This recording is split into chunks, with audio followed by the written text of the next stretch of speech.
Bonjour mes frères et sœurs, et nous allons continuer ensemble à étudier le chapitre 14 de l'Évangile de Marc.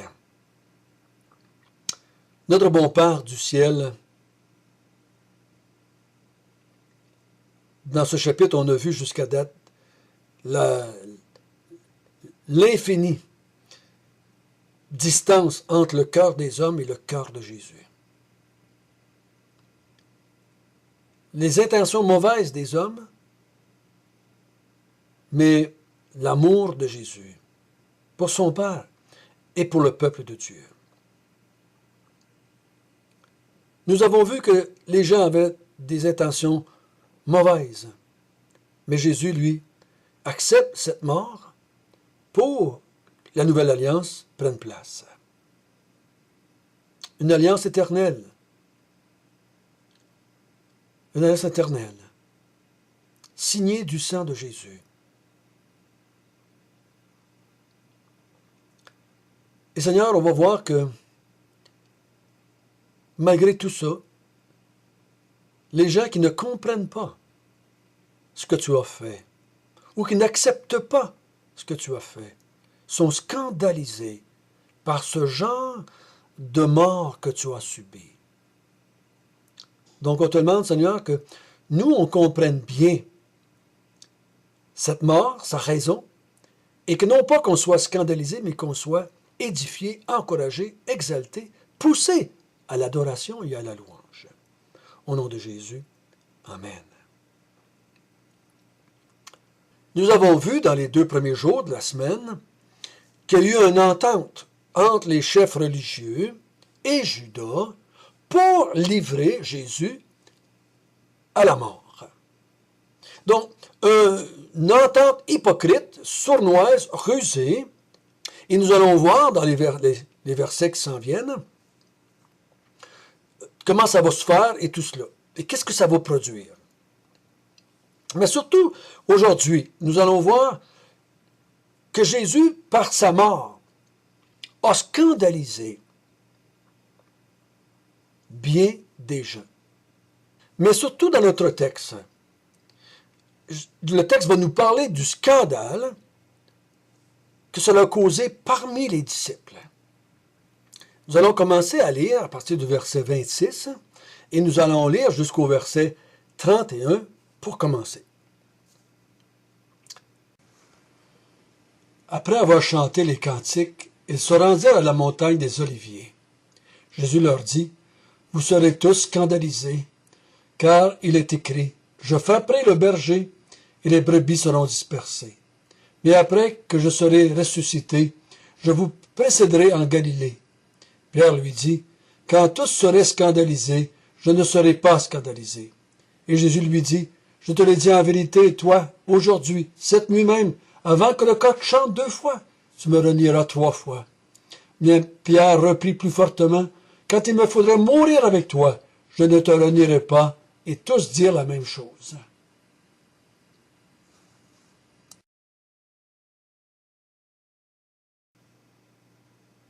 Ici, Jésus annonce que sa mort, le genre de mort qu'il va subir, va scandaliser tous ses disciples et bien du monde par après. Mais ici, notre texte, c'est les disciples.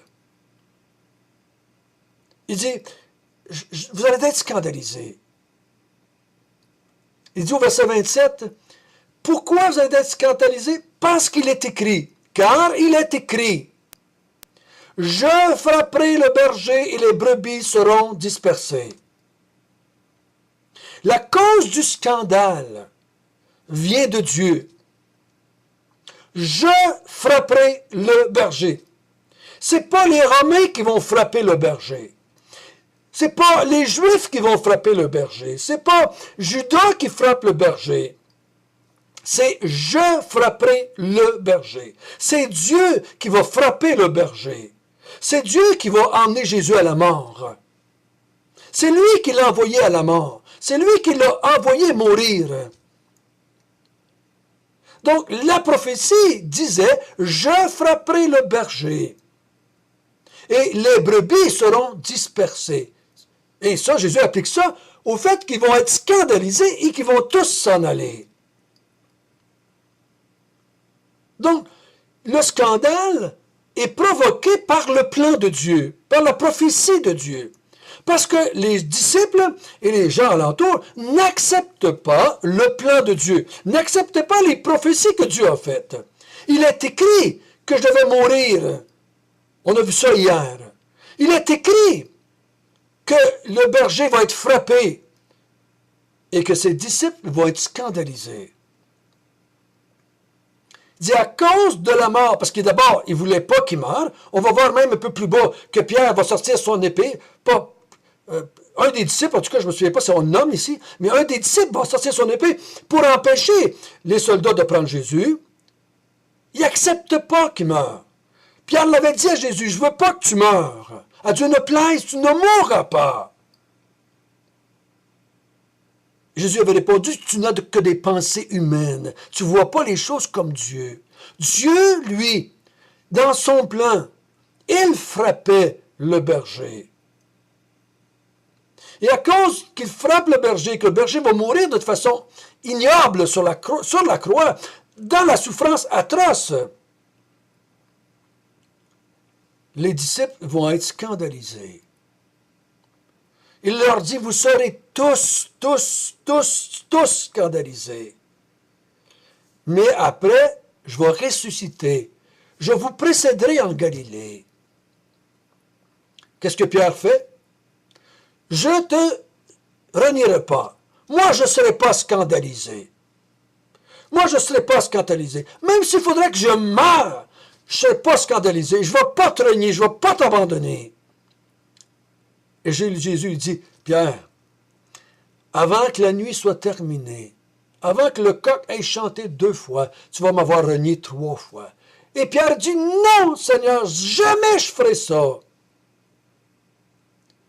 Et tous dire la même chose. Donc, lui, il dit, vous allez tous être scandalisés, vous allez tous m'abandonner, vous allez tous être dispersés.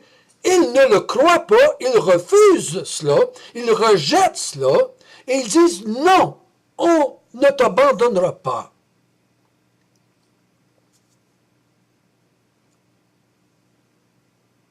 Jésus, pourtant, a dit la vérité. Hein? Il a dit la vérité. Il les avertit. Pourquoi est-ce qu'ils vont être si scandalisés? C'est parce qu'ils n'acceptent pas. Ils n'acceptent pas ce genre de mort, ce genre de royaume que Jésus parle qu'il va établir. Ils n'acceptent pas encore, ils ne comprennent pas. Verset 32. On va continuer à lire. Ils allèrent ensuite dans un lieu appelé Gethsémane. Et Jésus dit à ses disciples, « Asseyez-vous ici pendant que je prierai. » Il prit avec lui Pierre, Jacques et Jean, et il commença à éprouver de la frayeur et des angoisses. Il leur dit, « Mon âme est triste jusqu'à la mort, restez ici éveillés. » Puis, ayant fait quelques pas en avant, il se jeta contre terre et pria que, s'il était possible, cette heure s'éloigne de lui. Il disait, « Abba, Père, toutes choses te sont possibles, éloigne de moi cette coupe. Toutefois, non pas ce que je veux, mais ce que tu veux. » Et il vint vers ses disciples qu'il trouva endormis, et il dit à Pierre, « Simon, tu dors? Tu n'as pu veiller 1 heure? Veillez et priez, afin que vous ne tombiez pas en tentation. L'esprit est bien disposé, mais la chair est faible. » Et il s'éloigna de nouveau et fit la même prière. Il revint et les trouva encore endormis, car leurs yeux étaient appesantis. Ils ne surent que lui répondre. Il revint pour la 3e fois, et il leur dit, « Dormez maintenant, et reposez-vous, c'est assez. L'heure est venue. Voici, le Fils de l'homme est livré aux mains des pécheurs. Levez-vous, allons, voici celui qui me livre s'approche. »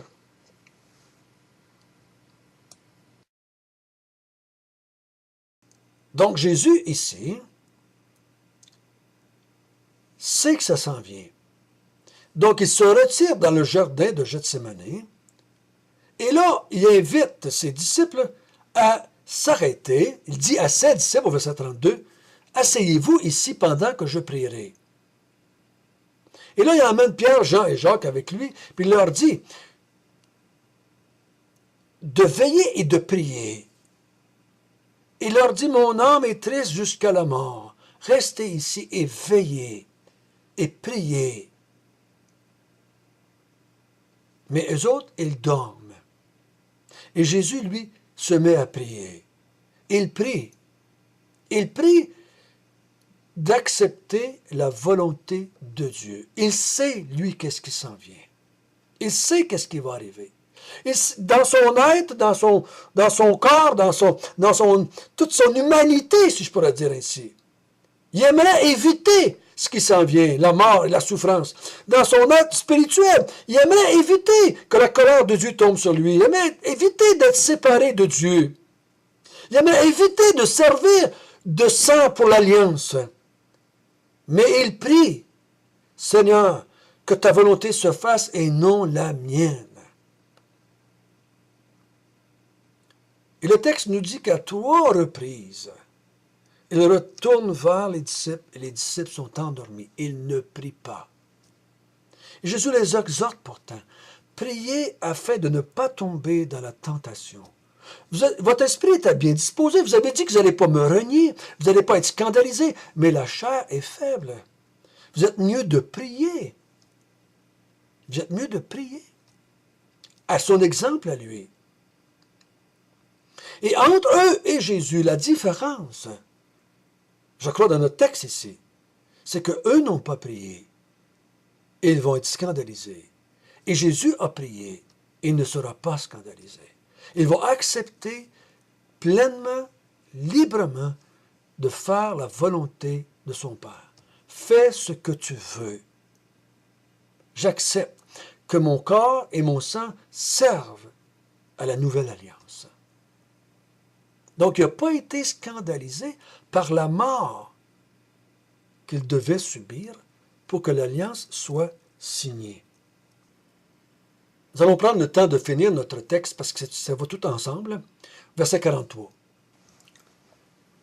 Et aussitôt, comme il parlait encore, arriva Judas, l'un des 12, et avec lui une foule armée d'épées et de bâtons, envoyée par les principaux sacrificateurs, par les scribes et par les anciens. Celui qui le livrait leur avait donné ce signe, celui que je donnerai un baiser, c'est lui, saisissez-le et amenez-le sûrement. Dès qu'il fut arrivé, il s'approcha de Jésus, disant, Rabbi, et lui donna un baiser. Alors ces gens mirent la main sur Jésus et le saisirent. Un de ceux qui étaient là, tirant l'épée, frappa le serviteur du souverain sacrificateur et lui emporta l'oreille. Jésus, prenant la parole, leur dit, vous êtes venus comme après un brigand, avec des épées et des bâtons pour vous emparer de moi. J'étais tous les jours parmi vous, enseignant dans le temple, et vous ne m'avez pas saisi. Mais c'était afin que les Écritures soient accomplies. Alors, tous l'abandonnèrent et prirent la fuite. Un jeune homme le suivait, n'ayant sur le corps qu'un drap, et on se saisit de lui, mais il lâcha son vêtement et se sauva tout nu.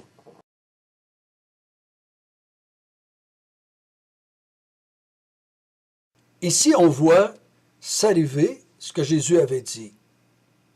Tous l'ont abandonné. Tous l'ont abandonné. Jésus arrive avec sa cohorte, avec ses soldats qui ont des épées et des gourdins. Ils s'en viennent le prendre. Et ils livrent Jésus par un baiser. Donc, ils l'identifient, afin qu'il n'y ait pas d'erreur. On est en pleine nuit. On n'a pas toutes nos lampes de tête ou nos lampes de poche.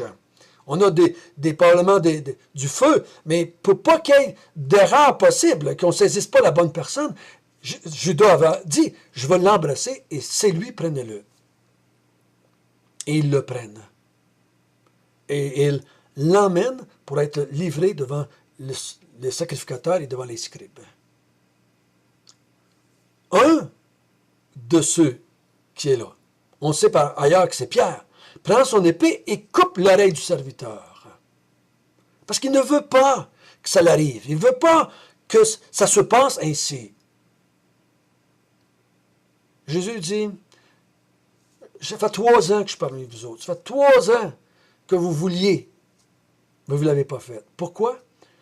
C'est afin que les Écritures soient accomplies.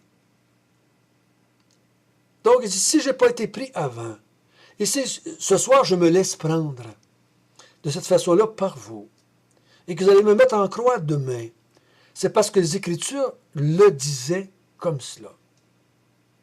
Les Écritures le disaient comme cela. Et ça va s'accomplir selon les Écritures, selon la volonté de mon Père.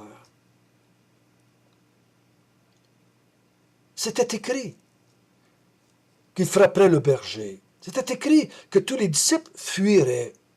C'était écrit. Ils sont tous partis. Puis ils ont tous abandonné le Seigneur Jésus. Même le verset 51-52, ça nous montre l'extrême du désir de partir. Ce jeune homme-là, ici, il est enrobé d'un... Parce qu'il était là, probablement, soit qu'il avait suivi des gens, soit qu'il était parmi les disciples de Jésus. Et il veut tellement pas être pris avec Jésus et être emmené avec Jésus, qu'il est prêt à partir tout nu et courir. C'est pour montrer, je crois, à tel point il voulait s'en aller. Il ne voulait pas rester là et être emmené avec Jésus. Tout le monde était scandalisé. Tout le monde est parti. Tous ceux qui étaient avec lui, ils l'ont abandonné. Pourquoi est-ce que Jésus a accepté? Pourquoi il était capable de passer au travers? Parce qu'il croyait aux Écritures. Et il priait que la volonté de Dieu se fasse et non la sienne. Pourquoi les disciples n'ont pas accepté? Pourquoi ils ont été scandalisés? Ils ne connaissaient pas les Écritures. Et ils n'ont pas prié. Et ils ne cherchaient pas l'accomplissement de la volonté de Dieu. Mais ils ont donc voulu accomplir leurs propres rêves et desseins. Jésus est mort, non pas parce que les méchants sont méchants, mais c'est parce que c'était la volonté de Dieu. Et c'est la volonté de Dieu qui meurt ainsi, de cette façon-là, livré par un de ses disciples, trahi par son peuple. Il va être livré aux païens par son peuple. Il va mourir d'une mort atroce sur la croix, comme c'était prévu et quand c'était prévu. C'était prévu qu'il meure le jour de Pâques, 3 heures, c'était là. Mais Jésus savait aussi autre chose, que dans notre texte, c'est écrit. Il dit, je vais ressusciter, moi. Je sais que je vais ressusciter. J'accepte la mort. Ça va être dur physiquement et spirituellement, ça va être très dur. Mais j'accepte la mort. J'accepte la volonté de mon Père. Mais je sais aussi que je vais ressusciter d'entre les morts.